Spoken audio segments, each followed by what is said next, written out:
जी सौरभ वर्मा जी, good evening.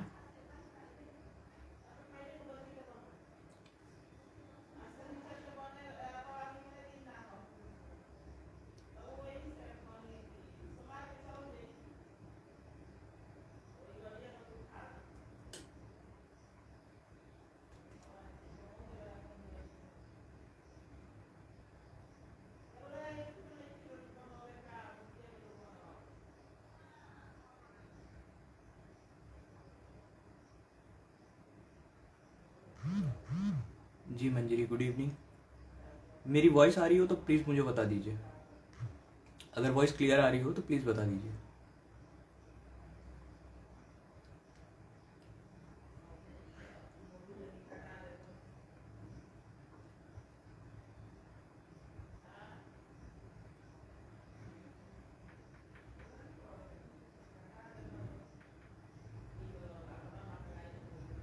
जी जी मंजरी, धन्यवाद।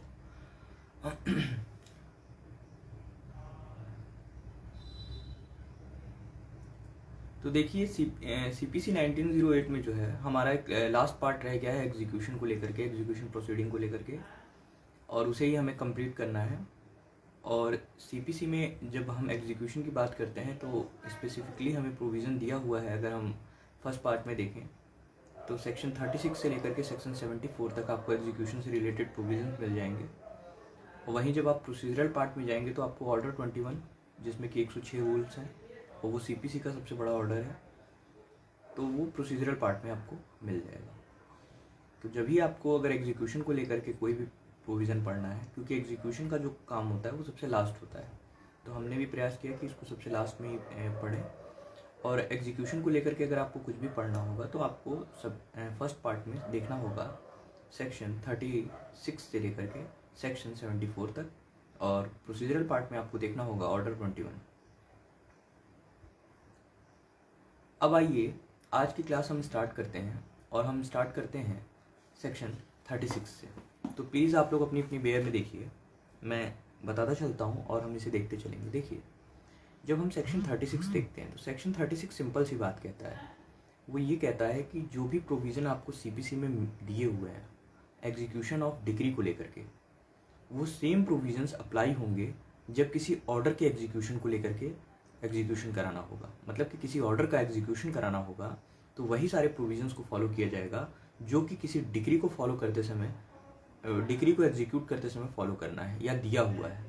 ठीक है, ये कहता है आपका सेक्शन 36। मैं रीड कर दे रहा हूँ, आप लोग अपनी अपनी बेयर में प्लीज़ देखिए।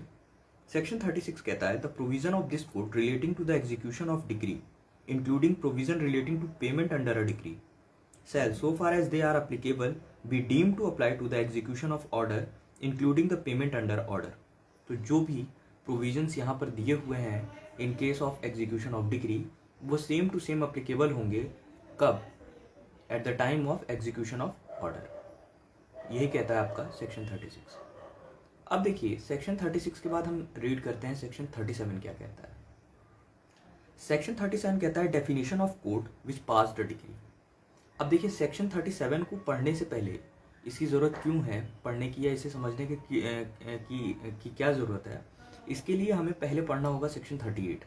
जब हम सेक्शन 38 पढ़ेंगे तो 37 हमारा क्लियर हो जाएगा। तो देखिए, CPC की बेयर में आप जब देखेंगे सेक्शन 38 तो कहता है code by which a decree may be executed, किस कोड के द्वारा डिग्री एग्जीक्यूट की जाएगी। और वहाँ पर जब आप देखेंगे सेक्शन 38 में तो वहाँ पर दिया हुआ है कि डिग्री जो है कि एग्जीक्यूट की जाएगी उस कोड द्वारा जिसके द्वारा वो पास की गई है, या उस कोड के द्वारा जिसको कि वो सेंड की गई है for the purpose of execution. अब देखिए, मैं सेक्शन 38 रीड करता हूँ, आप लोग अपनी वेयर में देखिए, छोटे छोटे प्रोविजंस हैं। तो सेक्शन 38 कहता है a decree may be executed either by the court which passed it और by the court to which it is sent for the execution. देखिए, सेक्शन 38 यही कहता है कि जो डिग्री पास हुई है उसको एग्जीक्यूट किसके द्वारा कराया जाएगा। तो सेक्शन 38 जो आप रीड करेंगे तो वो कहता है कि जिस कोर्ट ने वो डिग्री पास की है, और या तो जिस कोर्ट को वो डिग्री भेजी गई है एग्जीक्यूट कराने के लिए, उन्हीं दोनों कोर्ट के द्वारा ही डिग्री का क्या होगा, एग्जीक्यूशन होगा। ठीक है, अब डिग्री को जब एग्जीक्यूट कराते हैं तो जो प्रोविजन हम फॉलो करते हैं सेम वही फॉलो करेंगे कब, जब हम किसी ऑर्डर को एग्जीक्यूट कराएंगे। इसको लेकर के हमने सेक्शन 36 देख लिया। अब बारी है सेक्शन 37 और 38 को देखने की। तो 38 में हमने ये देखा कि जो डिग्री है हमारी वो किस कोर्ट के द्वारा एग्जीक्यूट कराई जाएगी। और सेक्शन 38 कहता है कि उस कोर्ट के द्वारा डिग्री एग्जीक्यूट कराई जाएगी जिसने वो डिग्री पास की है या जिस कोर्ट को वो डिग्री सेंड हुई है for the purpose of execution. अब देखिए सेक्शन 37 क्या कहता है। सेक्शन 37 कहता है definition of court which pass the degree. हमने 38 में क्या पढ़ा कि किस कोर्ट के द्वारा एग्जीक्यूट कराया जाएगा, और वहां हमें 2 कोर्ट्स मिली। पहली कोर्ट जिसके द्वारा वो पास किया गया है, तो यहाँ पर यही बताता है कि किस कोर्ट को समझा जाएगा कि डिग्री पास हुई है कोर्ट के द्वारा। ठीक है, अब यही वो डेफिनेशन हमें बताएगा जो वहां पर हमको टर्म मिला हुआ है नेक्स्ट सेक्शन में, सेक्शन 38 में, उसको यहीं पर वो क्लियर करेगा। और ये आप जब पढ़ेंगे तो देखिए इसके 2 पार्ट्स में दिया हुआ है। और पहला कहता है where the degree is to be executed has been passed in the excise of appellate jurisdiction the court of first instance. जी अंकित जी, गुड इवनिंग।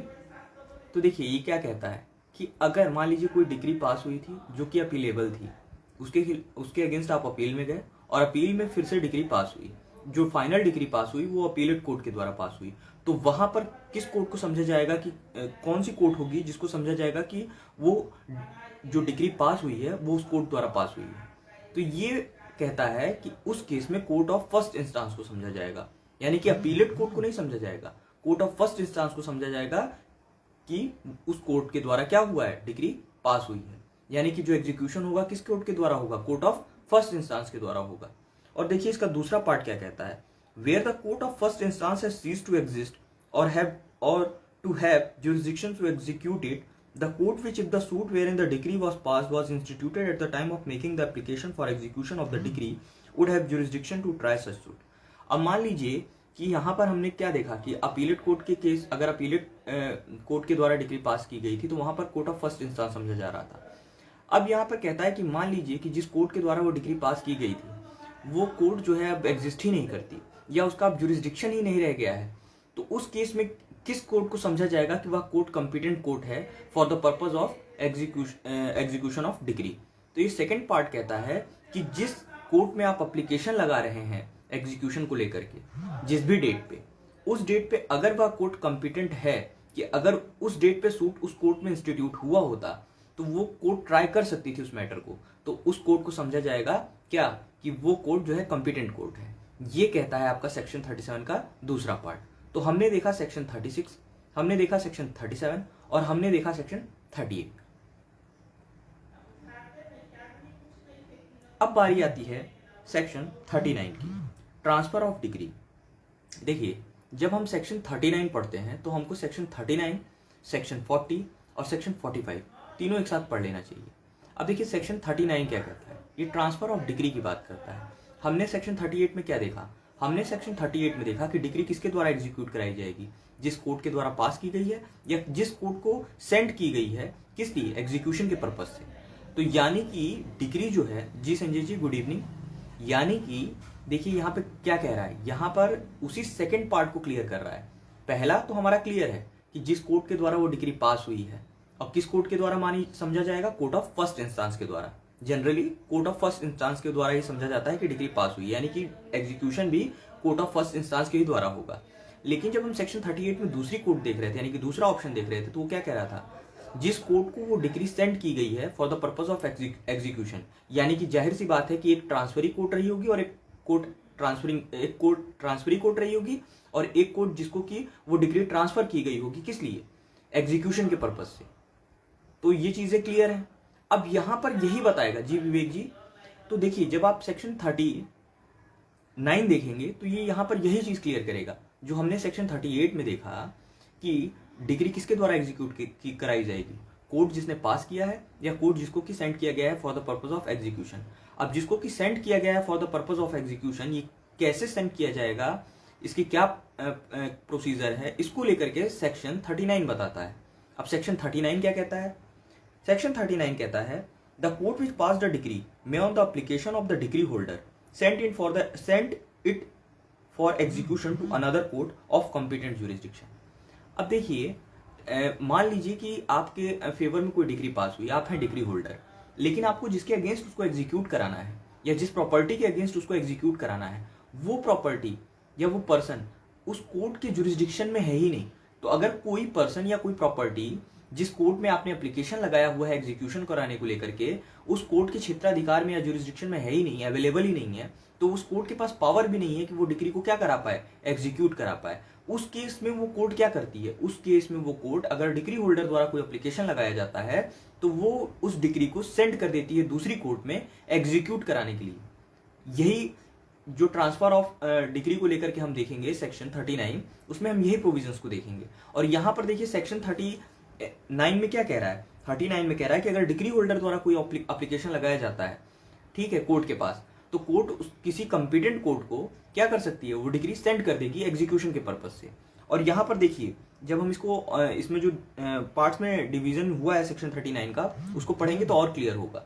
तो सेक्शन 39 में कि क्लॉज 1 के सब क्लॉज ए में कहता है, if the person against whom the degree is pass actually and voluntarily reside carried on a business personally work for gain with in the local limit of jurisdiction of other court. ठीक है, मान लीजिए कि आप degree holder हैं, आपके favour में कोई डिग्री पास हुई है, अब आपको वो डिग्री एग्जीक्यूट करानी है जिस पर्सन के अगेंस्ट, वो पर्सन कोर्ट की जुरिस्डिक्शन के बाहर यानी कि किसी दूसरी कोर्ट की जुरिस्डिक्शन में क्या कर रहा है, पर्सनली वर्क फॉर गेन कर रहा है, या रिसाइड कर रहा है, या कैरी कर रहा है कोई बिजनेस।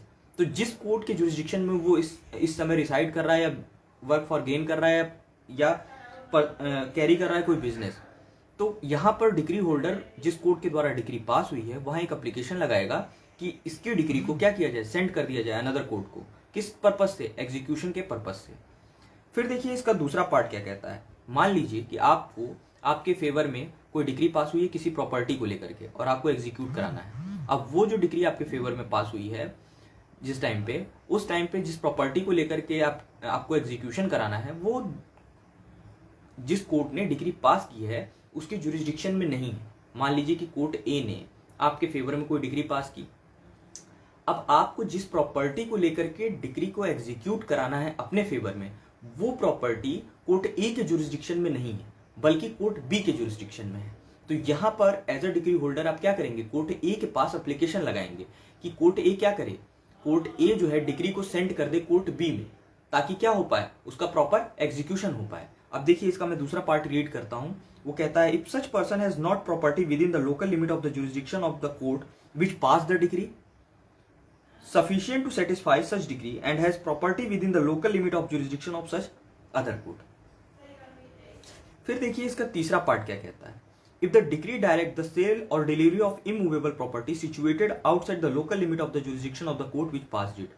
अब मान लीजिए कोई डिग्री है आपके फेवर में पास हुई है, किस चीज को लेकर के, सेल को लेकर के या डिलीवरी को लेकर के इमूवेबल प्रॉपर्टी के, और वो इमूवेबल प्रॉपर्टी उस कोर्ट के जुरिस्डिक्शन में नहीं है जिस कोर्ट के द्वारा वो डिग्री पास हुई है, यानी कि कोर्ट ए के जुरिस्डिक्शन में नहीं है, बल्कि वो प्रॉपर्टी जिसको लेकर के सेल की या डिलीवरी को लेकर के क्या हुई है, डिग्री पास हुई है, वो कोर्ट बी के जुरिस्डिक्शन में है। तो यहां पर भी डिग्री होल्डर कोर्ट ए के पास एप्लीकेशन लगाएगा कि कोर्ट बी में क्या कर दिया जाए, डिग्री को सेंड कर दिया जाए, ताकि उसका क्या हो पाए, प्रॉपर एग्जीक्यूशन हो पाए। और यहां पर हम लोग जितनी भी चीजें पढ़ रहे हैं, जी विशाल जी गुड इवनिंग, यहाँ पर हम जो भी प्रोविजंस पढ़ रहे हैं इसको आप ध्यान में रखिएगा कि हमारा कुछ सेक्शन 38 ही बात कहता है कि 38 क्या कहता है कि किस कोर्ट के द्वारा डिग्री एग्जीक्यूट कराई जाएगी, और सेक्शन 38 क्या कहता है, जिस कोर्ट के द्वारा वो डिग्री पास की गई है। तो वहां तो हम क्लियर हैं कि जिसके द्वारा पास की गई है हमने वहां एप्लीकेशन लगाया और हमारा एग्जीक्यूशन होगा। लेकिन वहां जब दूसरा पार्ट आप देखेंगे तो वो कहता है कि उस कोर्ट के द्वारा जिस कोर्ट के पास सेंड किया गया है डिग्री को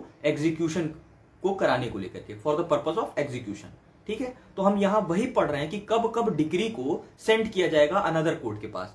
तो हमने क्या क्या देखा, हमने यहां पर देखा कि अगर किसी पर्सन के अगेंस्ट डिग्री पास हुई है और हमें एग्जीक्यूट कराना है, जो कि कोर्ट ए के जुरिस्डिक्शन में ना तो रिसाइड करता है, ना तो वर्क फॉर गेन करता है, ना तो कोई बिजनेस कैरी करता है, तो या तो हमें जिस डिग्री को अपने फेवर में एग्जीक्यूट कराना है और वो किसी प्रॉपर्टी को लेकर के है, और वो प्रॉपर्टी जो है कोर्ट ए के जुरिस्डिक्शन में नहीं है बल्कि कोर्ट बी के जुरिस्डिक्शन में है, तो उस टाइम पे हम एप्लीकेशन लगाएंगे कि क्या किया जाए, डिग्री को सेंड कर दिया जाए। और तीसरा जब आप इसका ग्राउंड देखेंगे तो तीसरा ग्राउंड यही कहता है कि अगर किसी इमूवेबल प्रॉपर्टी को लेकर के कोई सेल की या डिलीवरी की डिग्री पास हुई है आपके फेवर में और वो कोर्ट ए के जुरिस्डिक्शन में इमूवेबल प्रॉपर्टी नहीं है, सिचुएट नहीं करती है, तो आप क्या करेंगे, आप कोर्ट में एप्लीकेशन लगाएंगे कि कोर्ट बी में क्या कर दिया जाए, उस डिग्री को सेंड कर दिया जाए। यही यहां पर कहता है सेक्शन 39। अब इसका डी पार्ट कहता है, if the court which pass the degree consider for any other reason which it shall record in writing that the decree should be executed by such other court. और चौथा कहता है कि बिना आपके एप्लीकेशन लगाए भी जिस कोर्ट ने डिग्री पास की है, अगर उसको ऐसा लगता है कि इस डिग्री को एग्जीक्यूट मतलब दूसरी कोर्ट के द्वारा एग्जीक्यूट कराना चाहिए, तो वो ऐसा कर सकती है। ठीक है, इस केस में आपको एप्लीकेशन लगाने की जरूरत नहीं है, ये कोर्ट सुयो मोटो ही कर सकती है। क्या कर सकती है कि डिग्री को सेंड कर सकती है अदर कोर्ट में, किस चीज को लेकर के, एग्जीक्यूशन को कराने को लेकर के। ठीक है, अब इसका देखिए सेक्शन 39 का क्लॉज 3 क्या कहता है। वो कहता है for the purpose of this section a court shall be deemed to be a court of competent jurisdiction if at the time of making the application for the transfer of a decree to it, such court would have jurisdiction to try the suit in which such decree was passed। अब ये कहता है कि इस section के तहत कोई भी कोर्ट कॉम्पिटेंट कोर्ट मानी जाएगी कब, जब जिस दिन उस कोर्ट के सामने एप्लीकेशन लगाया जा रहा है एग्जीक्यूशन को कराने को लेकर के, अगर उसी दिन वह सूट इंस्टीट्यूट हुआ होता है जिस सूट के तहत वो डिग्री पास हुई है, और वो कोर्ट कंपिटेंट रहती उस सूट पे क्या करने के लिए, उस सूट पे सुनवाई करने के लिए, तो माना जाएगा कि वह कंपिटेंट कोर्ट है। क्योंकि हमने सेक्शन 39 में क्या पढ़ा, हमने सेक्शन 39 में पढ़ा कि जब डिग्री होल्डर एप्लीकेशन लगाता है जिस कोर्ट ने डिग्री पास की थी उसके सामने, कि क्या किया जाए, डिग्री को सेंड कर दिया जाए अनदर कोर्ट को, तो जो जिस अनदर कोर्ट को डिग्री सेंड की जाएगी एग्जीक्यूशन के लिए, वह जरूरी है कि कंपिटेंट कोर्ट हो। और यहां पर इसका थर्ड क्लॉज यही क्लियर करता है कि कंपिटेंट कोर्ट, किस कोर्ट को कंपिटेंट कोर्ट समझा जाएगा, उस कोर्ट को कंपिटेंट कोर्ट समझा जाएगा जिस कोर्ट में आप एप्लीकेशन जिस दिन लगा रहे हैं एग्जीक्यूशन के लिए, उस दिन अगर वह सूट इंस्टीट्यूट किया होता है जिसमें कि वह डिग्री पास हुई है, और वो उस मामले पे विचारण करने के लिए वह कोर्ट क्या होती, कंपिटेंट होती, तो उसी कोर्ट को माना जाएगा कि वह कंपिटेंट कोर्ट है। ठीक है, और इसका देखिए चौथा क्लॉज क्या कहता है। चौथा क्लॉज कहता है कि nothing in this section shall be deemed to authorise the court which pass the decree to execute such degree against any person और against any property outside the local limit of its jurisdiction. चौथा clause एक important बात कहता है कि इस section का कोई भी प्रोविजन किसी भी कोर्ट को क्या नहीं करता, ऑथोराइज नहीं करता, किस चीज को लेकर के, कि अगर किसी कोर्ट के जुरिस्डिक्शन के बाहर कोई पर्सन है या कोई प्रॉपर्टी है, तो वो कोर्ट जिस कोर्ट के जुरिस्डिक्शन के बाहर वो ऐसा पर्सन या प्रॉपर्टी लाई कर रहा है, वो उसके अगेंस्ट कोई भी डिग्री क्या नहीं कर सकती, एग्जीक्यूट नहीं कर सकती। जी लिमरा, गुड इवनिंग। ठीक है, तो ये था आपका सेक्शन 39। अब देखिए एक बार हम लोग फिर से देखते हैं कि हम लोगों ने सेक्शन 36, 37, 38, 39 में क्या देखा। 36 में हमने देखा कि जो प्रोविजन फॉलो किया जाएगा डिग्री के एग्जीक्यूशन में, सेम वही फॉलो किया जाएगा प्रोविजन ऑर्डर के एग्जीक्यूशन के टाइम। अगर कोई ऑर्डर आया है कोर्ट के द्वारा, तो उसको एग्जीक्यूट कराते समय भी वही प्रोविजंस फॉलो किए जाएंगे जो कोर्ट के द्वारा डिग्री आने पे फॉलो किए जा रहे हैं। फिर हमने देखा सेक्शन 37 में कि सेक्शन 37 में हमने क्या डेफिनेशन देखा। सेक्शन 37 में हमने डेफिनेशन देखा court which pass the degree, उसकी डेफिनेशन को लेकर के देखा। लेकिन ये हमें देखने की जरूरत क्यों पड़ी, क्योंकि जब हमने सेक्शन 38 देखा तो सेक्शन 38 कहता था कि डिग्री को एग्जीक्यूट कौन करा सकता है। तो सेक्शन 38 कहता था जिस कोर्ट ने डिग्री को पास किया है वो एग्जीक्यूट करा सकता है, या जिस कोर्ट को सेंड किया गया है उसको एग्जीक्यूशन कराने को लेकर के वो कोर्ट कर सकता है। इस चीज को लेकर के ही हमने देखा सेक्शन 37। अब वहां पर हमने क्या देखा कि अगर अपीलेट कोर्ट के द्वारा कोई डिग्री पास की जा रही है, तो उस केस में समझा जाएगा कि कोर्ट ऑफ फर्स्ट इंस्टेंस के द्वारा वो डिग्री पास की गई थी। यानी कि जो आप एप्लीकेशन लगाएंगे एग्जीक्यूशन को लेकर के, वो कहां लगाएंगे, कोर्ट ऑफ फर्स्ट इंस्टेंस के सामने।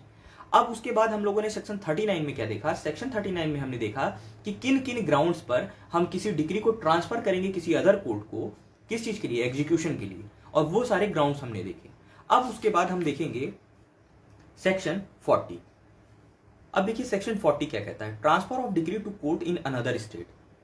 यहां पर हमने जो सेक्शन 39 में देखा, ये विद इन ए स्टेट की बात हो रही थी, यानी कि इंट्रा टेरिटरी की बात हो रही थी। मान लीजिए कि यूपी की इलाहाबाद कोर्ट के द्वारा कोई डिग्री पास हुई है, और वो जिस प्रॉपर्टी को लेकर के पास हुई है वो प्रॉपर्टी उस कोर्ट के जुरिस्डिक्शन में नहीं है, बल्कि वो लखनऊ की जो कोर्ट है उसके जुरिस्डिक्शन में है। तो इलाहाबाद की कोर्ट क्या करेगी, उस डिग्री को सेंड कर देगी लखनऊ की कोर्ट के पास। किस पर्पज से, एग्जीक्यूशन कराने के पर्पज से। लेकिन जब आप सेक्शन 40 देखेंगे तो वो क्या कहता है कि मान लीजिए कि इलाहाबाद की कोर्ट के द्वारा कोई डिग्री किसी प्रॉपर्टी को लेकर के अगर पास की गई है और वो प्रॉपर्टी किसी अनदर स्टेट में है, तो अब उसका एग्जीक्यूशन किस कोर्ट के द्वारा होगा, जिस स्टेट की कोर्ट में, जिस दूसरे स्टेट की कोर्ट में वो प्रॉपर्टी रिसाइड कर रही है, सिचुएटेड है, उस कोर्ट के द्वारा क्या किया जाएगा, उसका एग्जीक्यूशन कराया जाएगा। तो यहां पर हम किस रूल को फॉलो करेंगे, या क्या प्रोविजंस, किन प्रोविजंस को फॉलो करेंगे, इसी को गाइड कर रहा है क्या, हमारा सेक्शन 40। और सेक्शन 40 क्या कह रहा है? सेक्शन 40 कह रहा है कि इस केस में आप क्या करेंगे, इस केस में आप करेंगे कि where a decree is sent for execution in another state it shall be sent to such court and executed in such manner as may be prescribed by rules in force in that state. तो मान लीजिए कि MP की court में हम अगर ऐसी degree को सेंड कर रहे हैं तो एमपी गवर्नमेंट के द्वारा जो भी रूल्स बनाए गए होंगे किसी अनदर स्टेट से आने वाली डिग्री के एग्जीक्यूशन को लेकर के, या उस डिग्री का एग्जीक्यूशन किस पार्टिकुलर कोर्ट द्वारा कराया जाएगा, इसको लेकर के अगर एमपी गवर्नमेंट के द्वारा कोई रूल बनाए गए होंगे तो उसी रूल के तहत वो क्या होगा, डिग्री एग्जीक्यूट होगा। ये कहता है आपका सेक्शन 40। अब देखिए सेक्शन 41 क्या कहता है, result of execution proceeding to be certified. ठीक है, अब देखिए सेक्शन 41 क्या है।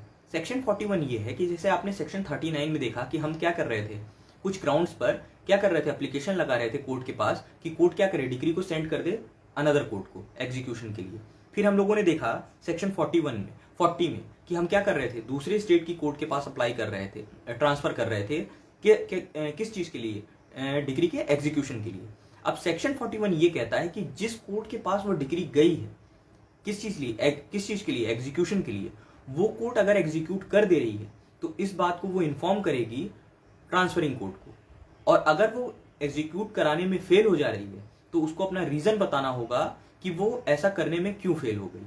अब देखिए सेक्शन 41 क्या कहता है, the court to which a decree is sent for execution shall certify to the court which passed it the fact of such execution, or where the former court fails to execute the same circumstances attending such failure। तो जिस court को वो degree send की गई थी execute कराने को लेकर के, अगर उसके द्वारा एग्जीक्यूट करा दी गई है तो वो उस कोर्ट को इन्फॉर्म करेगी जिसके द्वारा उस डिग्री को क्या किया गया था, ट्रांसफर किया गया था। और अगर वो ऐसा एग्जीक्यूट कराने में फेल भी हो जाती है तो भी उसकी लाइबिलिटी है कि वह बताए कि ऐसा करने में वह क्यों फेल हो गई। ये था आपका सेक्शन 41।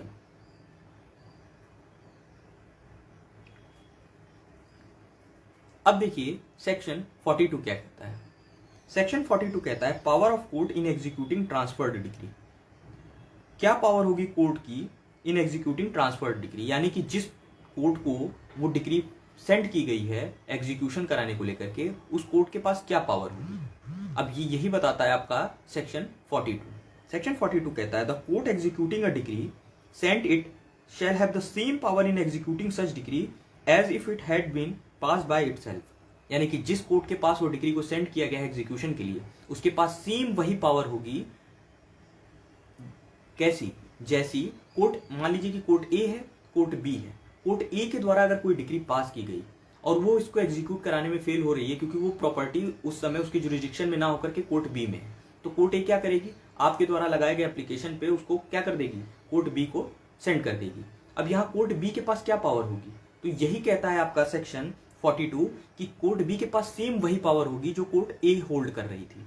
फिर कहता है ऑल पर्सन डिसोबोइंग और obstructing the execution of the degree shall be punishable by such court in the same manner as if it had been pass the degree.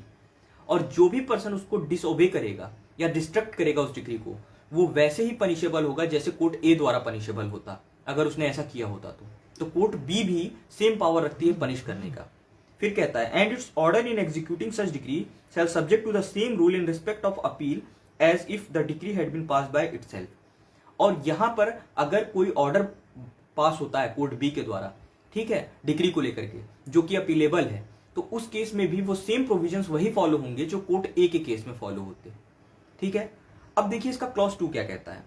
Clause 2 कहता है, ये इंपॉर्टेंट कुछ पॉइंट्स हैं, आप लोग मार्क करते चलिएगा। क्लॉज 2 कहता है without prejudice to the generality of the provision of subsection 1 the power of the court under that subsection shall include the following power of the court which pass the degree. अब यहां पर जो हम लोगों ने देखा इसके फर्स्ट पार्ट को सेक्शन 42 के, ये क्या कह रहा था कि कोर्ट ए की जो पावर थी वही कोर्ट बी की पावर होगी, सेम पावर होगी। अब यहां पर और क्लैरिटी दे रहा है और कह रहा है कि कोर्ट बी और क्या क्या पावर होल्ड करेगी। तो वो कह रहा है कि वो क्या क्या पावर होल्ड करेगी, तो उस कोर्ट के पास पावर है to send the degree for execution to another court under section 39, कि वह फिर दूसरी कोर्ट को सेंड कर सके क्या, डिग्री एग्जीक्यूट कराने को लेकर के। मान लीजिए कि कोर्ट बी के भी जुरिडिक्शन में प्रॉपर्टी नहीं है, अब इन दैट केस वो कोर्ट बी क्या करेगी, तो यहां पर वो कोर्ट भी क्या कर सकती है, दूसरी कोर्ट को सेंड कर सकती है डिग्री एग्जीक्यूशन कराने को लेकर के। दूसरा, power to execute the decree against the legal representative of disease judgment debtor under section 50। जब हम लोग लीगल रिप्रेजेंटेटिव देख रहे थे सेक्शन 2 क्लॉज 11 में, तो हम लोगों ने लीगल रिप्रेजेंटेटिव को लेकर के सेक्शन 50 देखा था। और सेक्शन 50 जब हम लोगों ने देखा था तो यहाँ वही कह रहा है कि जिस कोर्ट को ट्रांसफर किया गया है डिग्री, यानी कि कोर्ट बी को, तो कोर्ट बी क्या पावर होल्ड कर रही है? कोर्ट बी ये पावर भी होल्ड कर रही है कि वो डिजीज जजमेंट डेटर के अगर कोई लीगल रिप्रेजेंटेटिव है तो उसके अगेंस्ट भी क्या कर सकती है? वो डिग्री को एग्जीक्यूट कर सकती है। तीसरा क्लॉज कहता है power to order attachment of a degree, और साथ ही साथ वह ये भी पावर होल्ड करती है कि वो क्या कर सकती है? अटैचमेंट कर सकती है। अब इसका तीसरा क्लॉज कहता है court passing an order in exercise of the power specified in clause 2 shall send a copy thereof to the court which pass the degree. अब जो यहां पर कह रहा है कि जिस कोर्ट के द्वारा, यानी कि कोर्ट बी के द्वारा अगर कोई भी ऐसा ऑर्डर पास किया गया है जिसको लेकर के कि सेक्शन 42 के क्लॉज 2 में आपने देखे 3 ग्राउंड्स, तो उसके तहत अगर कोई भी ऑर्डर पास किया गया है कोर्ट बी के द्वारा, तो कोर्ट बी क्या करेगी? इस बात को इन्फॉर्म करेगी कोर्ट ए को। ठीक है। फिर इसका चौथा क्लॉज कहता है, अब चौथा क्लॉज क्या कहता है? ये चौथा क्लॉज एक बार लगाता है पावर पे, किसके? कोर्ट बी के पावर पे ये एक बार लगाता है। और क्या कहता है? कहता है nothing in this section shall deem to confer on the court to which a degree is sent for execution any of the following powers. यानी कि जिस कोर्ट को डिग्री सेंड की गई है एग्जीक्यूशन के पर्पज से, उसके पास ये निम्नलिखित क्या नहीं है? पावर्स नहीं है, जो भी नीचे पावर बताई गई है। तो उसमें पहला कहता है power to order execution at the instance of the transferee of the degree. यानी कि अभी ट्रांसफरी क्या है इसको लेकर के हम सेक्शन 49 देखेंगे। यहां पर बस यही कहता है कि ट्रांसफरी के इंस्टांस पर वो कोई भी डिग्री एग्जीक्यूट नहीं कर सकती, यानी कि कोर्ट बी जो है उसके पास ये पावर नहीं होगी मात्र इस बात से कि उसको कोई डिग्री सेंड की गई है एग्जीक्यूशन के लिए, क्या कि वो ट्रांसफरी के इंस्टांस पर कोई डिग्री एग्जीक्यूट कर दे, तो उसके पास ये पावर नहीं है। दूसरा पार्ट कहता है in the case of a degree passed against a firm, power to grant leave to execute such degree against any person other than such a person as referred to in clause B or clause C of sub rule 1 of rule 50 of order 21। आप order 21 के rule 50 के sub rule 1 में देखेंगे तो यहां पर यही कहता है कि अगर किसी फर्म के अगेंस्ट कोई डिग्री पास हुई है और उस केस में किसी पर्सन के अगेंस्ट उसको एग्जीक्यूट कराना है, तो यहां पर यही कहता है कि यहां पर इस कोर्ट के पास ये पावर नहीं होगी कि वो किस किस पर्सन के अगेंस्ट एग्जीक्यूट करा पाए, अदर देन ऑर्डर 21 रूल 50 सब रूल 1 के बी और सी में जो पर्सन दिए हुए हैं, ये केवल मात्र उनके ही अगेंस्ट ऐसी डिग्री एग्जीक्यूट करा सकती है, अदरवाइज किसी अन्य के केस में ये ऐसी डिग्री एग्जीक्यूट नहीं करा सकती। यही कहता है आपका सेक्शन 42 का क्लॉज 4। अब देखते हैं हम लोग सेक्शन 43 और सेक्शन 44। देखिए सेक्शन 43 और सेक्शन 44 बहुत सिंपल सी बात कहते हैं। देखिए सेक्शन 43 क्या कहता है? सेक्शन 43 कहता है कि मान लीजिए कि कोई डिग्री किसी कोर्ट के द्वारा एग्जीक्यूट कराई गई, ठीक है।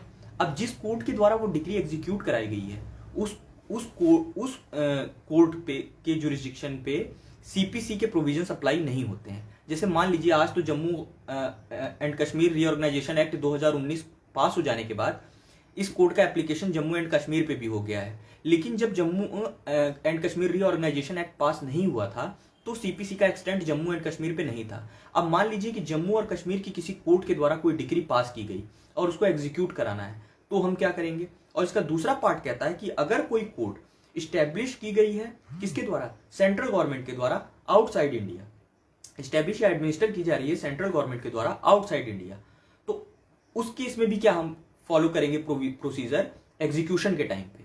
तो यहां पर वही कहता है कि अगर किसी अन्य स्टेट में उस डिग्री को एग्जीक्यूट कराया जा सकता है तो सीपीसी के सेम प्रोविजंस अप्लाई होंगे, और अनदर स्टेट में जहां पर भी सीपीसी के प्रोविजंस अप्लाई होते हैं उसको वैसे ही एग्जीक्यूट करा लिया जाएगा। ये कहता है आपका सेक्शन 43। अब देखिए सेक्शन 44 क्या कहता है? सेक्शन 44 कहता है कि मान लीजिए कि किसी रिवेन्यू कोर्ट के द्वारा कोई डिग्री पास की गई जिस पर कि सीपीसी के प्रोविजंस अप्लाई नहीं होते, या कोई डिग्री पास हुई है जिस पे कि सीपीसी के प्रोविजंस अप्लाई नहीं होते, तो उस केस में क्या होगा? तो उस केस में सेक्शन 44 कहता है कि स्टेट गवर्नमेंट नोटिफिकेशन निकाल करके क्या कर सकती है? उसको परमिट कर सकती है। अब देखिए सेक्शन 43 और 44 में बेयर से रीड कर दे रहा हूं, आप लोग देख लीजिएगा। सेक्शन 43 कहता है any degree pass by any civil court establish in any part of India to which the provision of this code do not extend. जैसे कि आप एग्जांपल के तौर पे ले लीजिए जम्मू एंड कश्मीर, और बाय एनी कोर्ट एस्टैब्लिश और continued by the authority of the central government outside India may, if it cannot be executed within the jurisdiction of the code by which it was passed, और वो degree क्या नहीं हो सकती है, Jammu and Kashmir की उस कोर्ट के द्वारा या उस कोर्ट के द्वारा जो आउटसाइड सिचुएटेड है, एग्जीक्यूट नहीं हो सकती है। तो कहता है may be executed in the manner here in provided with in the jurisdiction of any court in the territory to which this court extend. तो किसी अन्य स्टेट में, किसी अन्य टेरिटरी में अगर सीपीसी के प्रोविजंस के तहत उसको एग्जीक्यूट कराया जा सकता है, तो सिंपल सी बात कह रहा है, आप उसको एग्जीक्यूट करा सकते हैं। फिर सेक्शन 44 कहता है execution of a degree pass by revenue court in place to which this court do not extend. अब मान लीजिए कि रेवेन्यू कोर्ट के द्वारा कोई डिग्री पास की गई है जहां पर कि सीपीसी अप्लाई नहीं होती है, तो वहां क्या करेंगे? तो कहता है the state government may by notification in the official gazette declare that the decree of any revenue court in any part of India to which the provision of this code do not extend और any class of such decree may be executed in the state as if they had been passed by court in that state।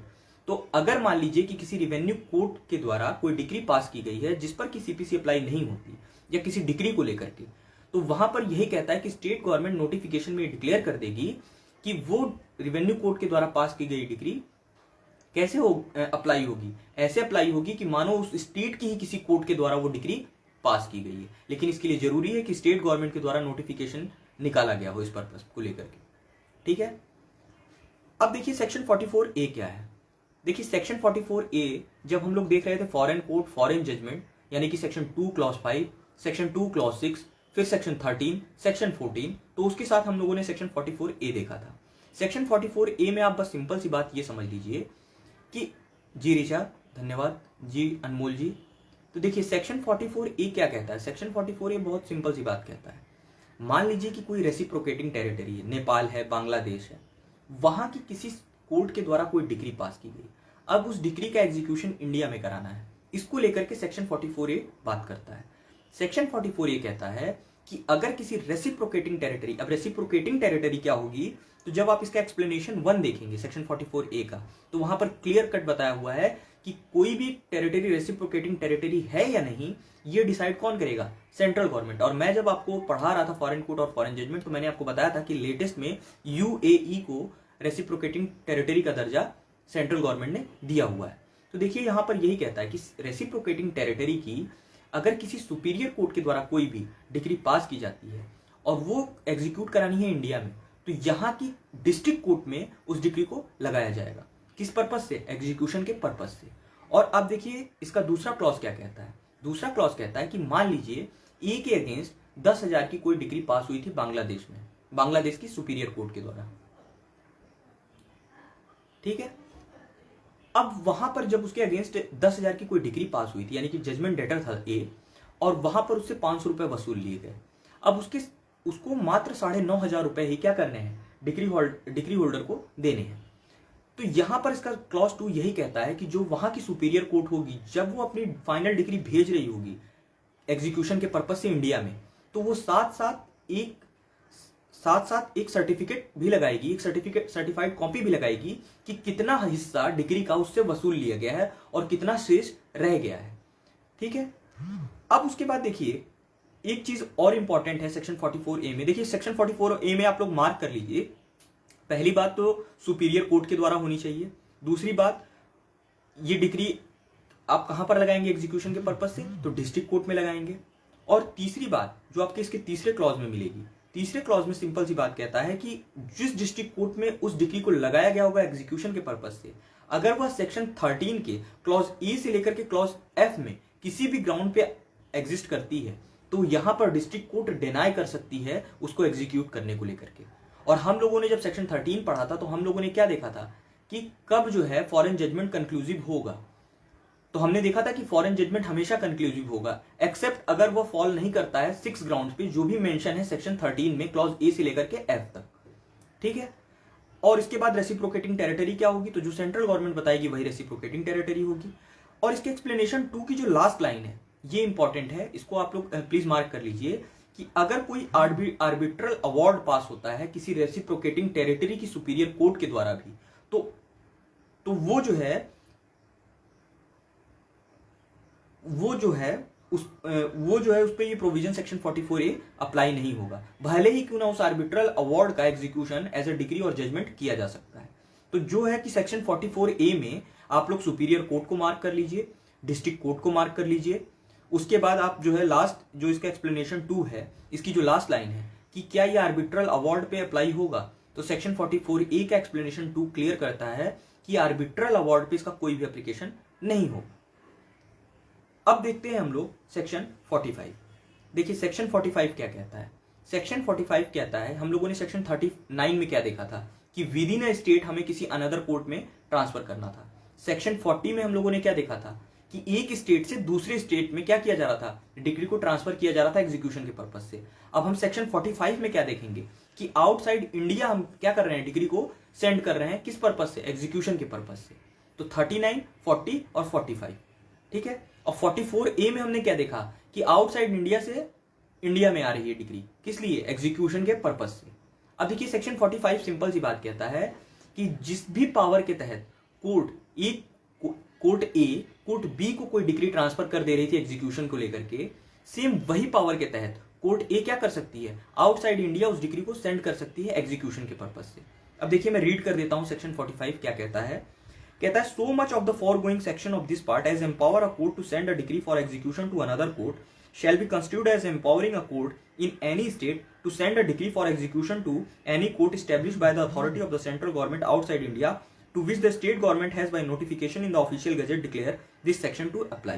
मान लीजिए court ए के पास कोई court ए जो थी उसको कोई degree जो है सेंड करनी थी कोर्ट बी में, ठीक है, एग्जीक्यूशन के पर्पज से विद इन ए स्टेट, या कोर्ट ए को कोई डिग्री सेंड करनी थी कोर्ट बी के पास जो कि कोर्ट बी कहाँ है, एमपी में है, तो यानी कि आउटसाइड स्टेट। और यहां पर हमने क्या देखा, सेक्शन 45 में हमने देखा कि कोई डिग्री है जिसको कि हमें एग्जीक्यूट कराना है आउटसाइड इंडिया। आउटसाइड इंडिया यानी किसी ऐसे कोर्ट को सेंड करना है जो कि स्टैब्लिश की गई है सेंट्रल गवर्नमेंट के द्वारा, बट वो कहां पे एग्जिस्ट कर रही है, आउटसाइड इंडिया।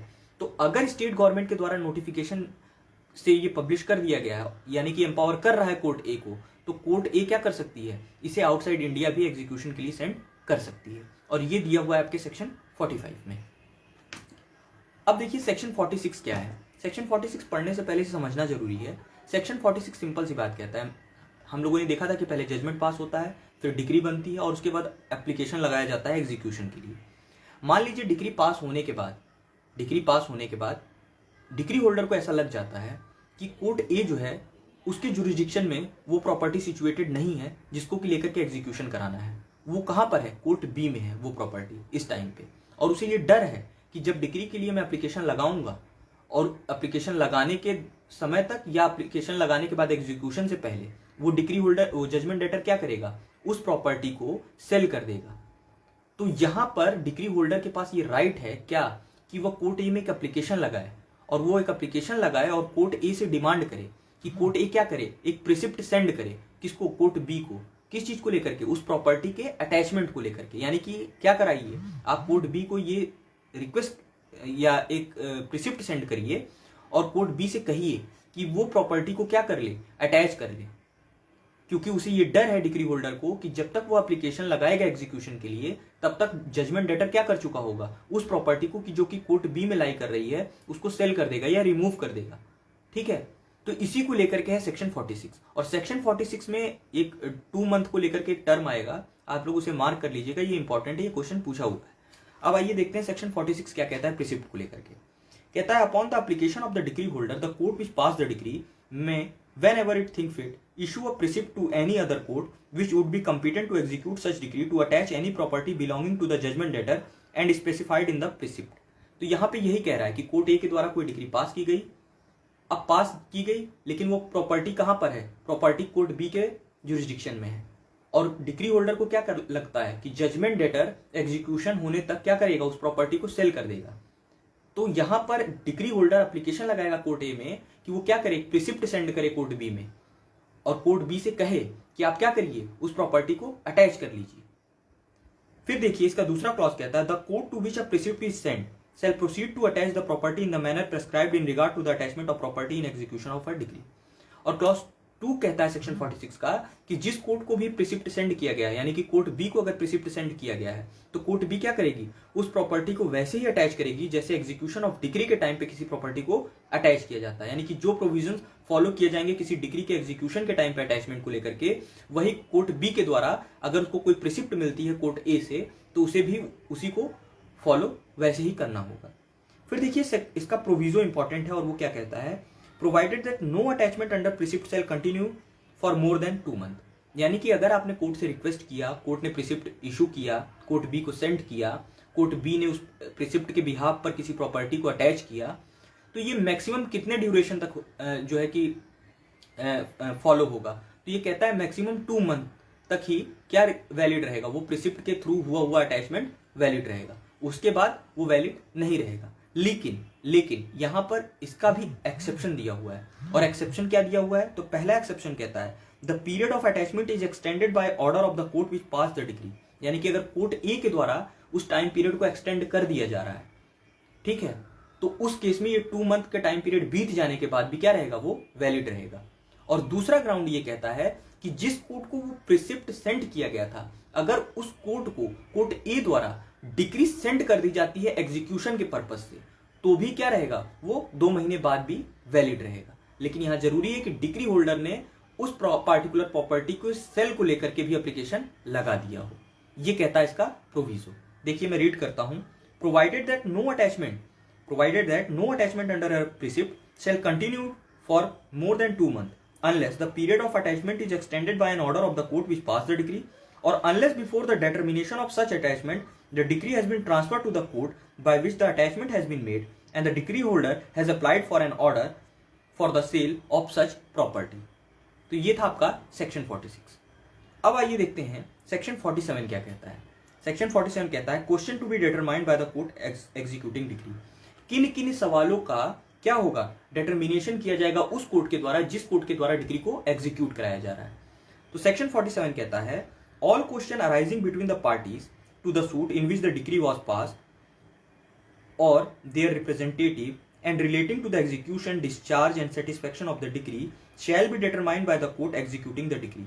यानी कि अगर कोई भी क्वेश्चन रेज होता है उन पार्टीज के बीच जिन पार्टीज के बीच सूट चला था और डिग्री पास हुई है, या उनके रिप्रेजेंटेटिव को लेकर के, या एग्जीक्यूशन को लेकर के, डिस्चार्ज को लेकर के, सेटिस्फेक्शन को लेकर के कोई भी सवाल क्या होता है, यानी कि कोई भी क्वेश्चन रेज होता है, तो ये सारे क्वेश्चंस किसके द्वारा डिटरमाइन किए जाएंगे, ये उसी कोर्ट के द्वारा डिटरमाइन किए जाएंगे जो कोर्ट डिग्री एग्जीक्यूट कर रही है। और कौन सी कोर्ट डिग्री एग्जीक्यूट करती है, इसको लेकर के हमने क्या सेक्शन देखा था, सेक्शन 38 देखा था। सेक्शन 38 क्या कह रहा था कि डिग्री किसके द्वारा एग्जीक्यूट की जाएगी, उस कोर्ट के द्वारा जिसके द्वारा पास की गई है, या उस कोर्ट के द्वारा जिसको कि वो डिग्री सेंड की गई है एग्जीक्यूशन के लिए। अब डिग्री को कब कब सेंड किया जाएगा एग्जीक्यूशन के लिए दूसरी कोर्ट को, इसको लेकर के हम लोगों ने सेक्शन 39 में ग्राउंड्स देखे थे कि पर्सन ही रिसाइड करता हो दूसरी कोर्ट के जुरिस्डिक्शन में, या बिजनेस करता हो, या वर्क फॉर गेन करता हो, या प्रॉपर्टी जिसको लेकर के अटैचमेंट कराना है वो दूसरी कोर्ट के जुरिस्डिक्शन में है, या कोई मूवेबल प्रॉपर्टी के सेल को और अटैचमेंट को लेकर के कोई डिग्री पास हुई है, डिलीवरी को लेकर के कोई डिग्री पास हुई है, वो कोर्ट दूसरी कोर्ट के जुरिस्डिक्शन में हो, तो हम क्या कर रहे थे, वहां पर हम डिग्री को सेंड कर रहे थे अनदर कोर्ट में।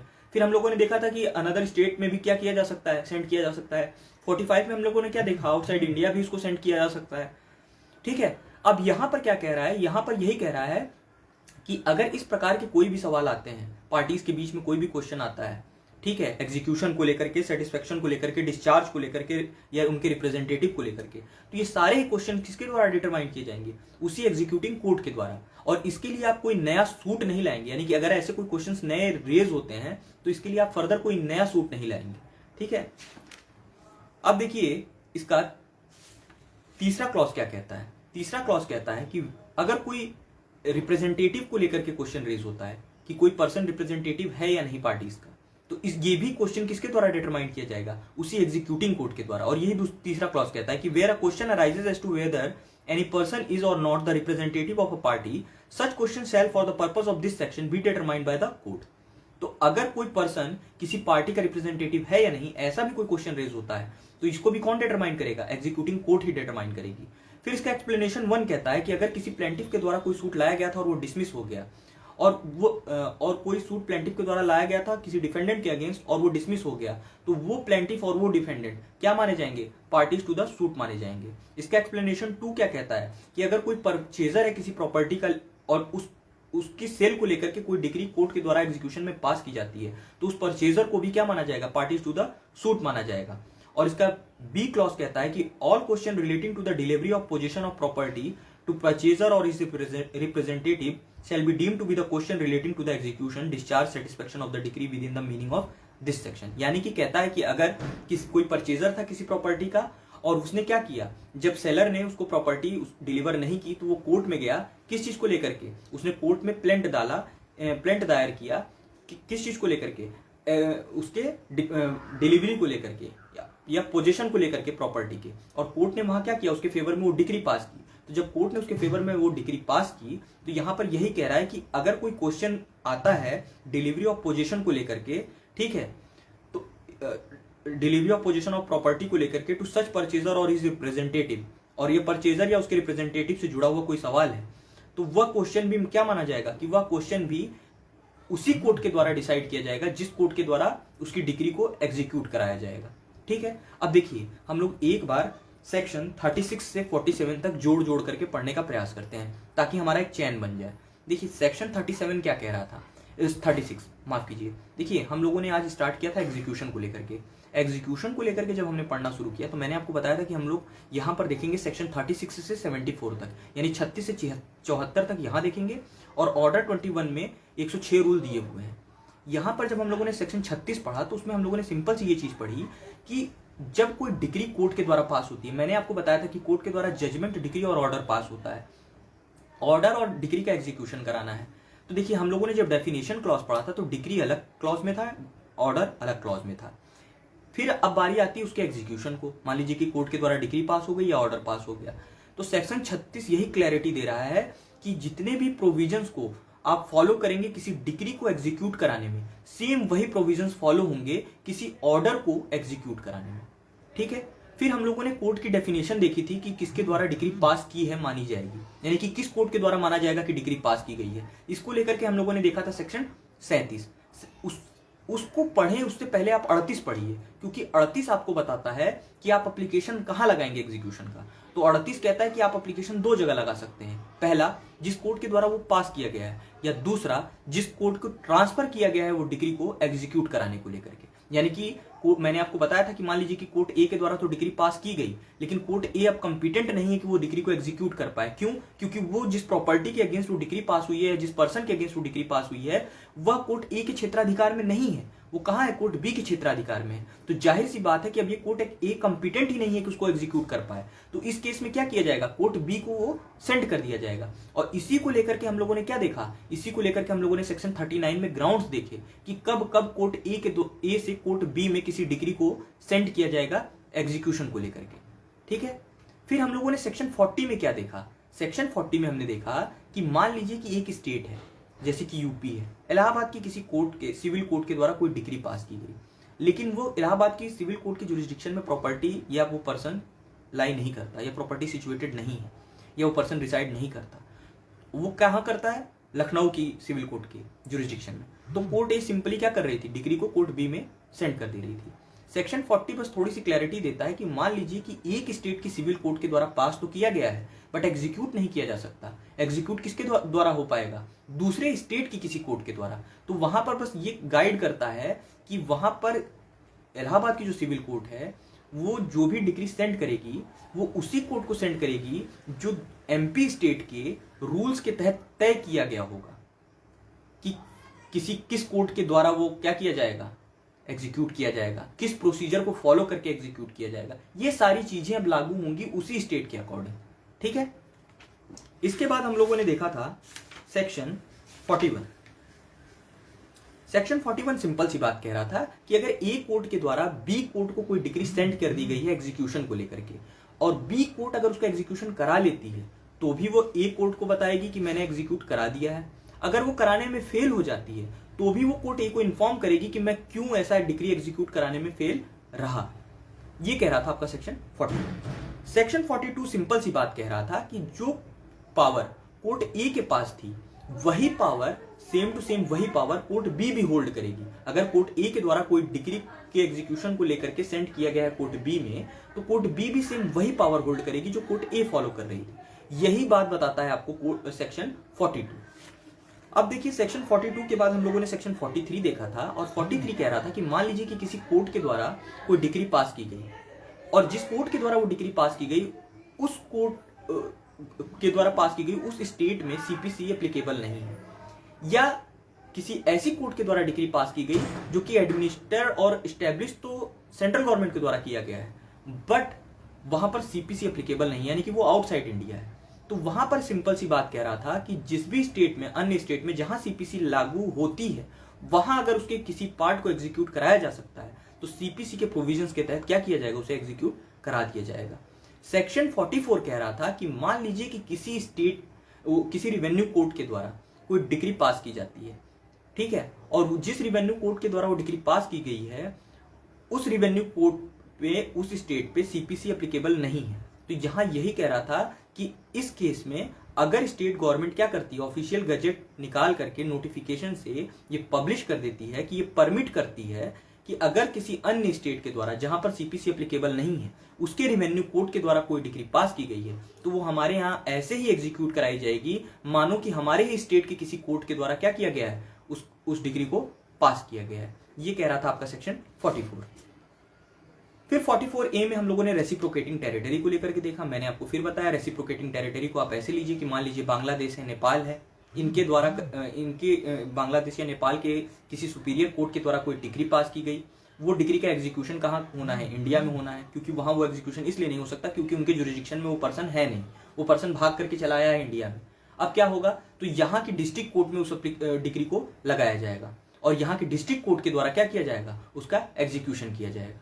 जिस भी डिस्ट्रिक्ट कोर्ट की जुरिडिक्शन में वो पर्सन इस समय है उस डिस्ट्रिक्ट कोर्ट में उसको लगाया जाएगा और उस डिस्ट्रिक्ट कोर्ट के द्वारा क्या किया जाएगा, उसको एग्जीक्यूट कराया जाएगा। लेकिन आप एक चीज याद रखिएगा, हमेशा याद रखिएगा कि अगर मान लीजिए कि नेपाल की सुपीरियर कोर्ट के द्वारा कोई आर्बिट्रल अवार्ड पास किया गया है तो आर्बिट्रल अवार्ड अगर किसी रेसिप्रोकेटिंग टेरिटरी की सुपीरियर कोर्ट के द्वारा पास किया गया है तो उस पर सेक्शन 44A का एप्लीकेशन नहीं है।